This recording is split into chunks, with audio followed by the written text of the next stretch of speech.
welcome to this press conference with Commissioner Vassiliou. Despite the financial austerity which all member states face, everyone agrees that we must invest in the future, namely in knowledge, innovation and education. This approach is at the heart of Europe's 2020 strategy. The programs I am presenting today address the new challenges. Our response is twofold. Erasmus for All will support education, training, youth and sport. Creative Europe will invest in the cinema industry, culture and creativity. Erasmus for All is designed to help young people acquire new skills to boost their personal development, employability, and entrepreneurship.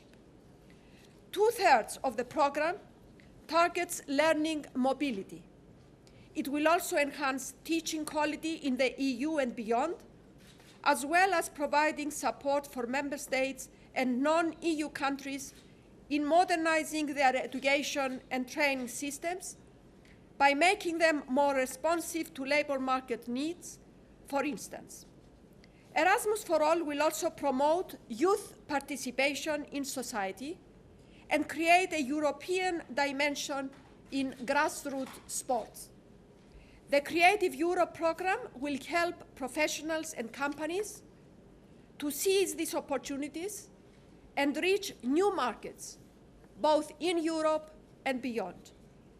Without support from this program, it would be difficult or even impossible for them to break into new markets.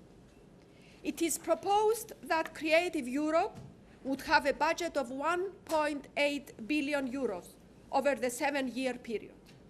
This represents an increase of about 37% on current expenditure.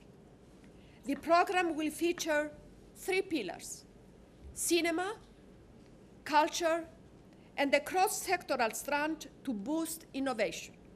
I am confident that Creative Europe will bring considerable benefits for citizens, strengthen the visibility of European cultural activities, and provide people with greater access to the full diversity of European culture.